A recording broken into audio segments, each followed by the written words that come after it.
Warning! Kinda Murdery contains adult themes, explicit language, and descriptions of violence. It is not suitable for anyone, and we recommend you stop listening now. True crime with a dash of the paranormal, the garish, the strange, and the darkly comic.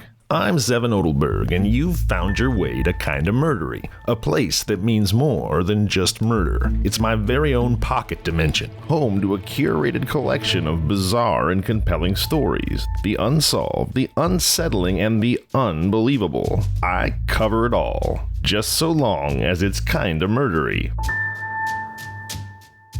Hey everybody, welcome to Kinda Murdery. I'm your host, Zevin Odelberg. Thank you for choosing to spend your precious time with me. You know, ever since I was a little kid, I've loved telling stories, and the truth is it's a damned honor to be able to tell stories to you, so thank you for being here, for lending me your ears, and for giving me the chance to engage in my childhood passion. I'll tell you, it sure makes being an adult a lot more fun. Before we dive in, I wanted to give a quick shout out to listener Cody Pierce, who reached out to tell me that he lives in Belton, Texas, which is, in Cody's own words, a skip or two from Mexia and West. That's the town of West Texas. Again, not just West Texas. That means that a lot of the pulse-pounding action we've been rip-roaring through over the last couple episodes has taken place right in Cody's backyard. We've been playing, and Bonnie and Clyde have been killing, smack in the middle of Cody's sandbox, so thank you, Cody, for sharing the Tonka truck with us. Alright, it's time to get down to business. Here we are at part 6 of Wheels, Barrows, and Blood, the Badlands romance of Bonnie and Clyde. That's right, part 6, so if you haven't heard parts 1 through 5 yet, go get caught up and then come on back here and join us for a rootin'-tootin', rip-roarin' good time, or certainly a kinda murdery good time. This is the penultimate episode, folks. That's right, it's our second to last dance with the legendary Bonnie and Clyde. The thrilling conclusion of this carnival of criminality is coming your way this Sunday, September 11th. A day when we should focus on remembering and honoring the many heroes and innocent people who died in the terrible attacks on the Twin Towers in 2001. Sorry if that was an abrupt segue, but I didn't feel like it was right to mention the date, September the 11th, without acknowledging not just the tragedy, but the debt of gratitude we owe to the heroes and victims alike. I'm aware that Kinda Murdery can sometimes revel in violence a bit, and so it felt important to acknowledge the sanctity of that anniversary before diving into murderous mayhem. And let's be honest, because of the sacrifices of the courageous few, the many, us, get to go on living our normal lives and keep to our normal schedules. And my schedule says that Kinda Murdery comes out on Sundays. So with respect to gratitude, I'm here to tell you that part 7, the thrilling conclusion of Wheels, Barrows, and Blood, is coming this Sunday, September 11th. But before we get there, we gotta do our thing here. As always, I'll rewind the story just a bit to allow you to settle back into the narrative, and now, without further ado, it's that time again. Time to summon the Sandman and the wasted purgatory that is the Upside Down. That's right, it's time to make like beloved Eddie Munson and metal. Kinda Murdery starts now.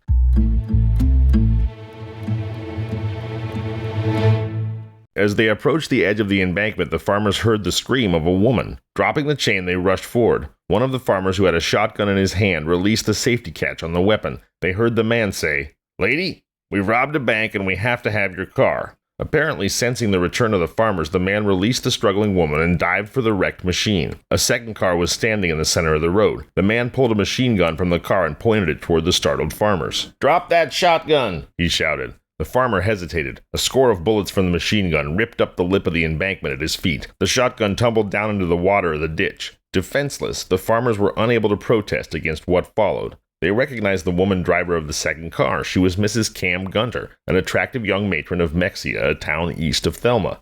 In her car was her 4-year-old son, Jolly. The man and his woman companion pulled the little boy from Mrs. Gunter's car and calmly proceeded to transfer several weapons from their wrecked car. The frightened mother crouched at the side of the road, her arms around the boy. Finally, the bandits appeared ready to leave. The man said to Mrs. Gunter, "You're going with us." The horrified young woman was forced into the front seat of the car between the bandit and his woman companion. The child was left behind. "You take care of the kid. The man told the farmers, "We can't use them." With the man driving the car started eastward towards Mexia, the farmers plunged down the side of the bank, both attempting to find the shotgun. By the time it had been retrieved, the bandits and their hostage were out of sight. The deputy sheriffs did not tarry long in obtaining the bare details of this new outrage. Taking the child with them, they raced to Mexia with a report of the kidnapping. All police officers in the central part of the huge state were notified of the new turn. Radio stations in the larger cities broadcast a warning that there was an innocent person with the robbers.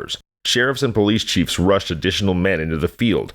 An outraged citizenry formed determined posses. For 2 hours, news of the affair was kept from Mr. Gunter of Mexia. It was hoped that the searchers would find Mrs. Gunter unharmed and thus save her husband from shock and worry. When he was notified, the husband found willing volunteers for another posse. Hour after hour, the search went on. A watch was kept over all main highways and most of the possible dirt roads. Every possible hideout was searched. Even after many of the other searching parties were forced to stop by exhaustion, the infuriated husband drove his party on. At midnight, there had been no word. By that time, it had been definitively established that Raymond Hamilton, robber of the bank at West, was the kidnapper. Hamilton, the desperate escaped convict, was a known killer, and perhaps even then he was keeping a rendezvous with Clyde Barrows. It was no wonder that the hope of again seeing Mrs. Gunter alive was waning. When dawn came, a new posse took up the search. It was Sunday, April 1st. April Fool's Day. It was a dark, sad Easter for the husband and son of Mrs. Gunter and the young woman's many friends. The one topic of conversation in the churches of Mexia that morning was the fate of the young mother. At 9:30 in the morning, a long-distance call for Mr. Gunter came from Houston, a city 200 miles south of Mexia. The operator was unable to locate the husband, who was still driving his posse on. "May I give Mr. Gunter a message?" the operator asked, "or shall I call you back when you're able to reach him? Tell him that Mrs. Gunter called," the astonished operator heard over the wire. "Tell him that I am safe and I was released a few minutes ago in Houston, and I will start home as soon as I have a little work done on my car." Mrs. Gunter was connected with the chief of police. She said that she'd been unharmed and that Hamilton had given her $30 to repair her car when he released her at Houston. Shortly after 1 o'clock in the morning, following a mad drive over slippery roads, Hamilton had driven the car into a wooded patch. He told Mrs. Gunter to sleep. The Mexia woman described Hamilton's companions, telling how the red-haired woman had called the bank robber by such endearing terms as darling and sweetheart. "I dozed in the car," Mrs. Gunter said. "The girl seemed to sleep pretty well, but I don't think the man ever went to sleep. He walked around with a machine gun in his hands most of the time."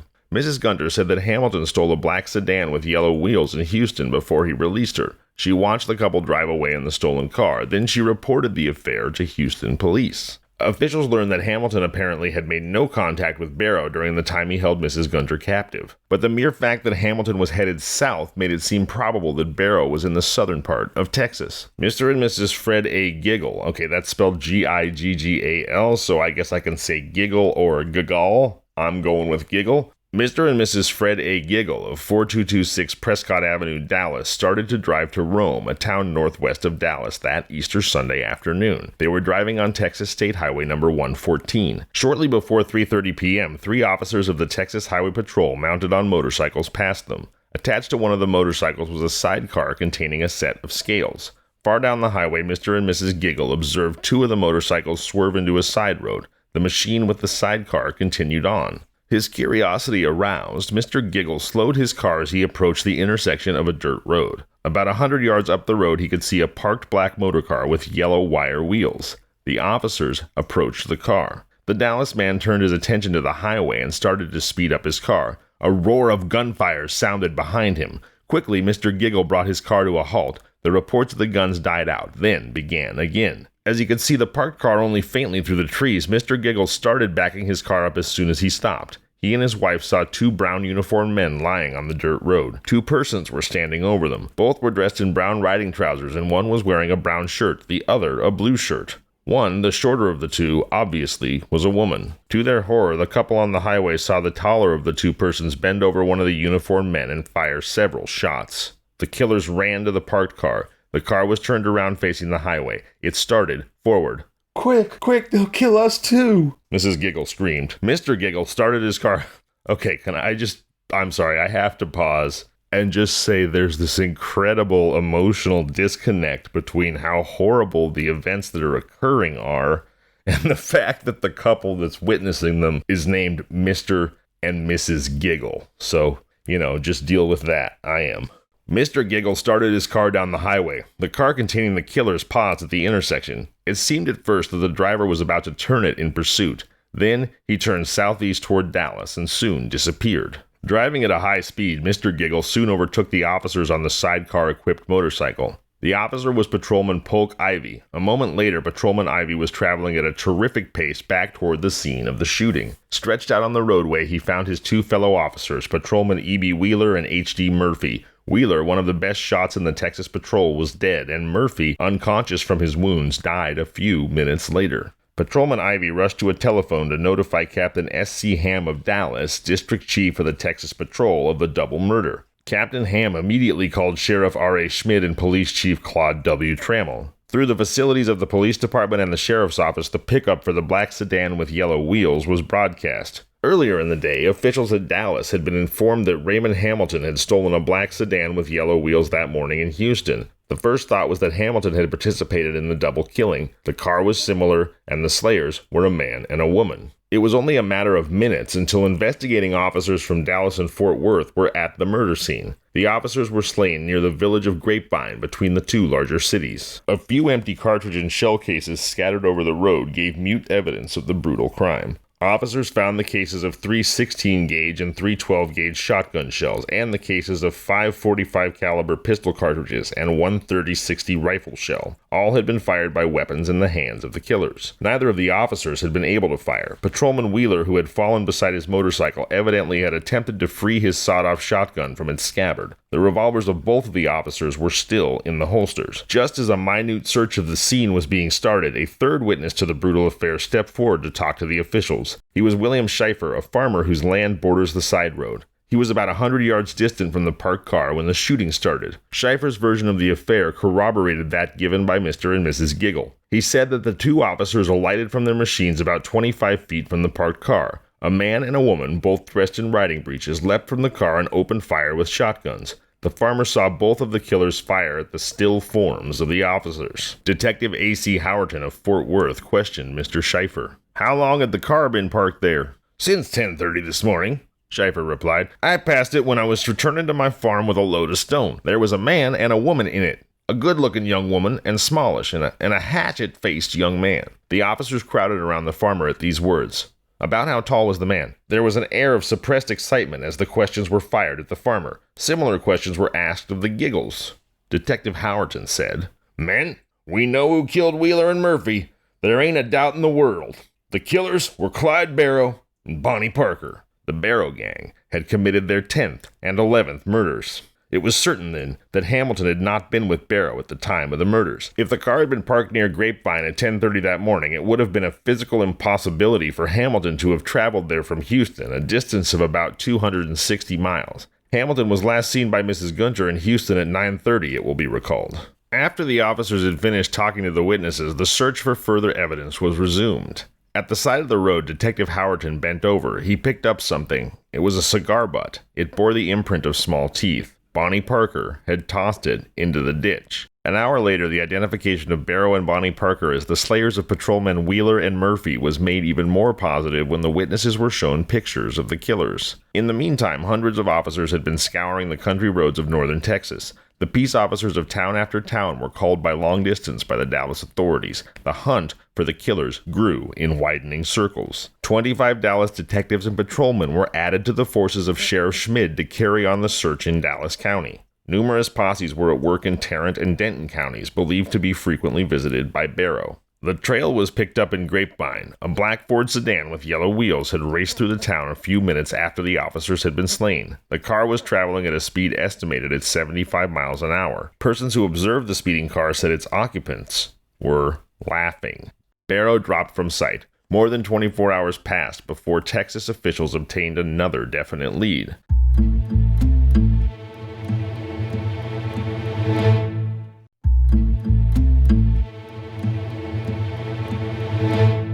Thank you for taking a moment to support the brands who support Kinda Murdery.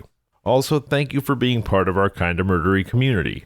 A community that, as you know, I truly hope can become a place where we all can feel seen and cared for. I would like to especially acknowledge our listeners with disabilities, physical or otherwise. As you know, I have cerebral palsy myself. If you need a friend, don't hesitate to reach out to the show. And also, everyone, please remember the 3-digit number 988. Program it into your phone. It's new.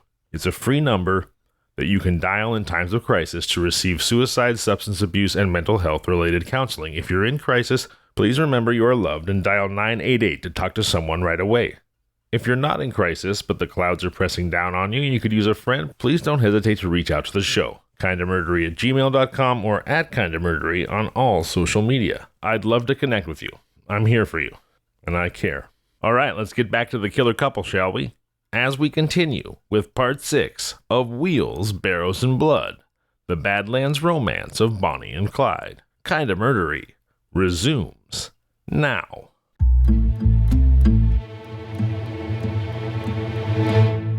A black Ford sedan rolled slowly down the main street of Blanket, Texas, a town about 125 miles southwest of Dallas. The driver, citing Howard Strickland, night marshal, stopped the car beside the officer. 2 persons were inside the car, a man and a woman. Marshal Strickland found himself covered by a submachine gun. He was forced to accompany the bandits to a filling station. The man broke the lock on a pump, and the fuel tank of the car was filled to overflowing. A second later, the sedan was speeding down the road. The officer whipped out his revolver and fired 4 times at the racing car. None of the bullets took effect. The marshal's telephone message threw the search for Clyde Barrow to Central Texas, for it was Clyde who was driving the car.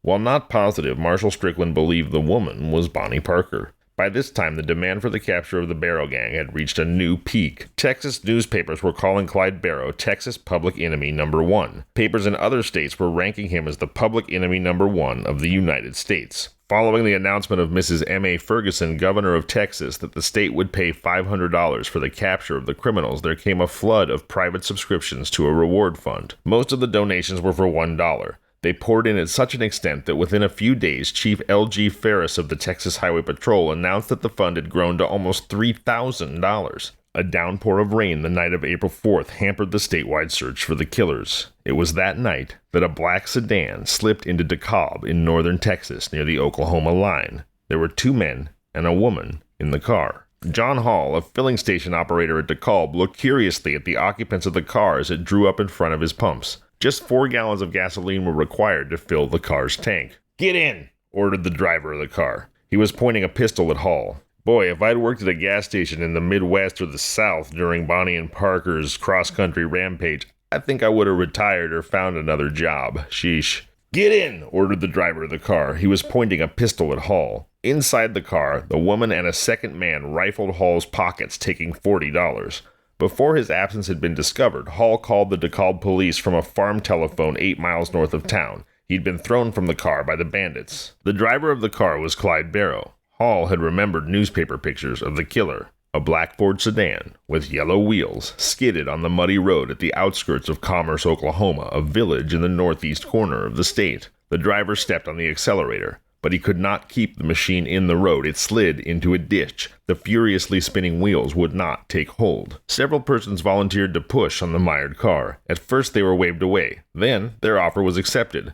Some of the more curious peeked into the mud-spattered windows. Beside the driver, they saw a blonde young woman and another man. The occupants of the car started cursing the volunteers. The second man, a sandy-haired fellow, leapt from the sedan when several of the helpers started to draw away. The man held a machine gun. "Oh, no, you don't," he shouted. "You stay right here, all of you."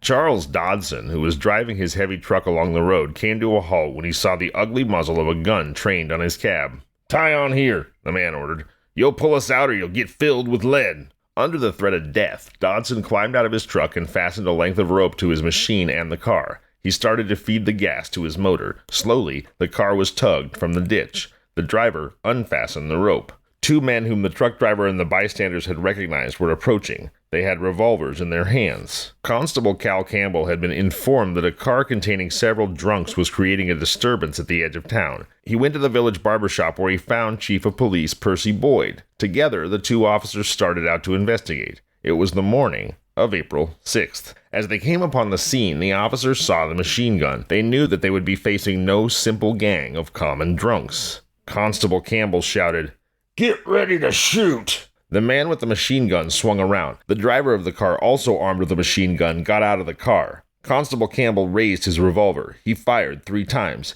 Chief Boyd started firing. The machine guns opened up. The chief threw himself on the ground. Constable Campbell fell by his side. "Turn over. Lie flat, or they'll fill you with lead," Chief Boyd cried to his fellow officer. The constable only groaned. A burning sensation ran down the side of Chief Boyd's face. He felt faint. Recovering in a second, he looked up to find himself covered by the machine guns. Blood streaming down his face, the chief was forced into the car and a machine gun prodded him in the back. The car started forward, then slipped into the ditch again. This time, the tires held and the machine swerved into the middle of the road. Constable Campbell was dead. Chief Boyd, believed to be badly wounded, had been kidnapped. That was the state of affairs as found by Sheriff D. Waters when he arrived in the terror-stricken village. Quickly, Sheriff Waters set the machinery in motion to search for the killers. He obtained volunteers to spread the alarm to other towns. Then he started piecing together descriptions of the killers. There could be no doubt, Sheriff Waters declared, that the driver of the car was Clyde Barrows. With him were Bonnie Parker and a second man believed to be, at this point,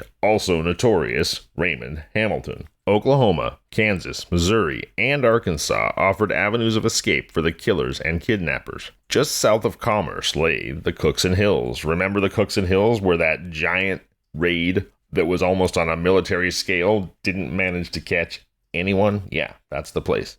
Roads to that area were blocked, and the peace officers of towns and counties in the 4 states concentrated on the borders. Captain Ham of the Texas Patrol rushed patrolmen to the bridges over the Red River, which forms the Texas-Oklahoma border. Clyde Barrows was responsible for a 12th murder. What was the fate of Chief Boyd? Was he to be listed as number 13 in the bloody record? The Barrows gang had fled westward from Commerce. 3 miles from the shooting scene, their car again had mired. A.N. Butterfield, a farmer, reported to Sheriff Waters that he'd been forced to tow the car onto solid road. The woman, Bonnie Parker, held the wheel while the 2 men kept Butterfield covered with their weapons. 2 hours rolled by with no further word from the killers. At midnight, there seemed to be no hope. And then, Sheriff Harry Heil of Fort Scott, Kansas, was awakened by the insistent clamor of his telephone. It was 12:21 a.m. in the morning of April 7th. Instinctively, Sheriff Heil knew that he was about to receive a message concerning the killer. "This is Percy Boyd, Sheriff," were the startling words the Kansas officer heard. "Clyde Barrows just turned me loose 7 miles south of Fort Scott near Kansas State Highway number 7. I believe he's headed toward your city." The conversation between the 2 officers was short and to the point, and then the connection was broken. A second later, Sheriff Heil was calling his deputies, the Fort Scott Police, and the offices of the Kansas Highway Patrol at Topeka. With something definite to guide them, dozens of peace officers again took up the chase. Sheriff Heil completed his calls. Then, he took a carload of deputies and rushed to Chief Boyd. The Commerce Chief had called from the farmhouse of Harry Dugan. A short time later, Chief Boyd was admitted to the Fort Scott Mercy Hospital for treatment of a scalp wound. After reciting briefly the details of the affair at Commerce, Chief Boyd told the detail of his ride with Clyde Barrows and the conversation he had with Bonnie Parker. The second man, a silent fellow, the chief believed was Hamilton. At times, the light car whizzed along at 90 miles an hour. Barrows seemed to have no definite destination.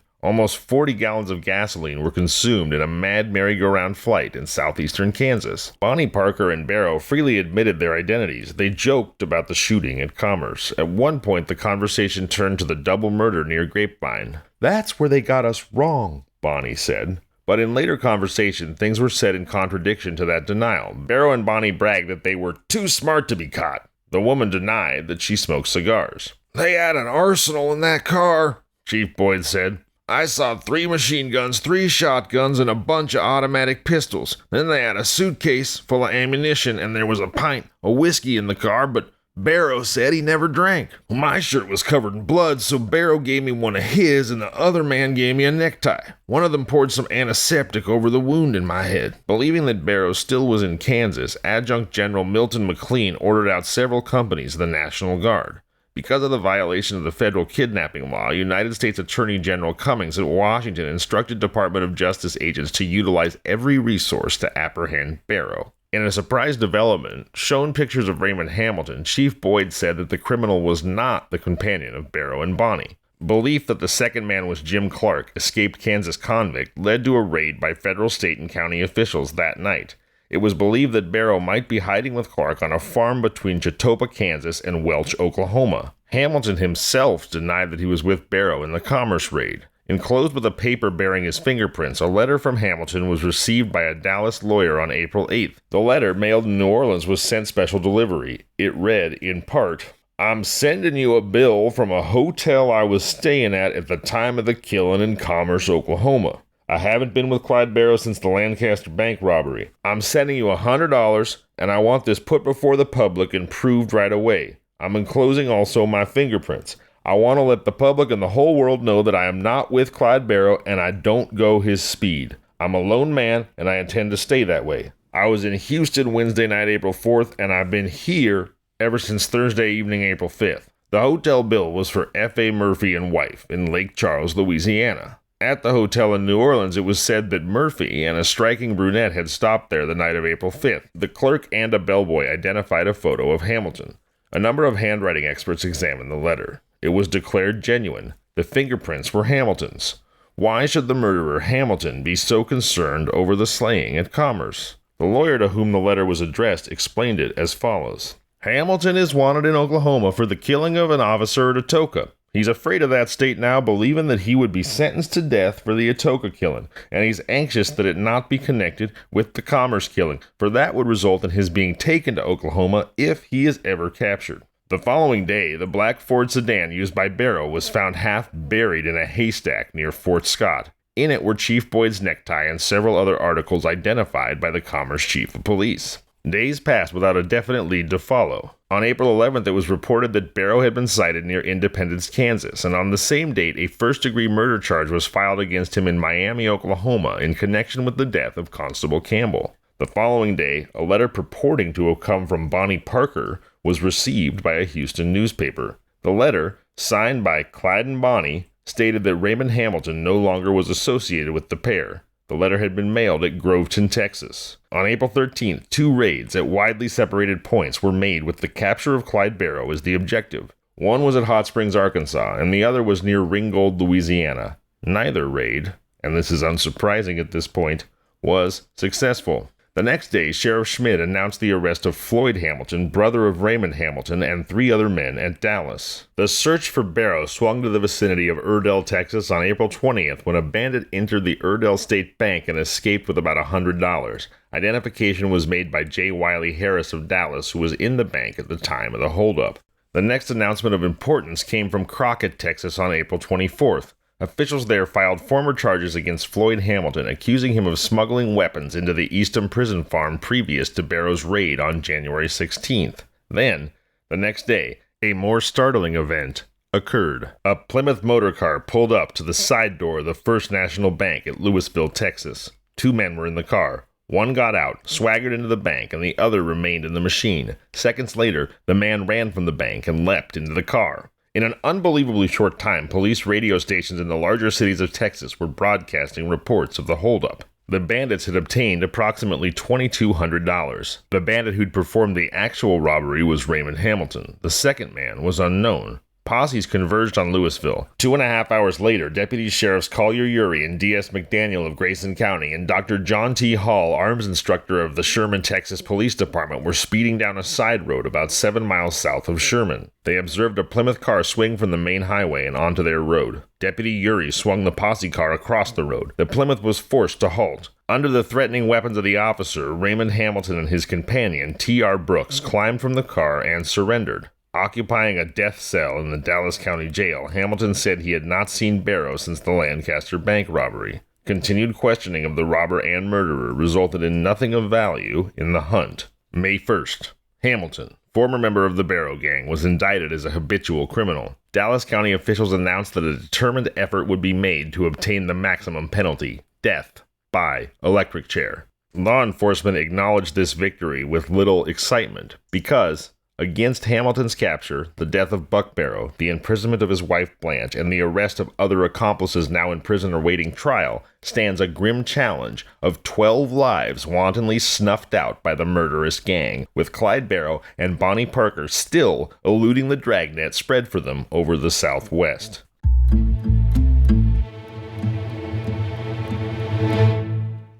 All right. We're going to stop there. I cannot wait to see you this Sunday, September 11th, for Part 7, the thrilling conclusion of Wheels, Barrows, and Blood, the Badlands romance of Bonnie and Clyde. You know, friendships are built when we spend quality time doing something we care about together, and to me, that is what Kinda Murdery is, so I would like to thank all of you for spending quality time with me. Remember to come back here on Sunday, September 11th for the thrilling finale of Bonnie and Clyde. And thank you for going on this incredible adventure with me. I'm Zevin Odelberg, and this has been Kinda Murdery. If you've enjoyed today's Kinda Murdery, please tell your friends and family. Tell strangers. Leave a review. It's the best way to ensure that I can keep telling that special brand of bizarre and terrible tales that you'll only find here on Kinda Murdery.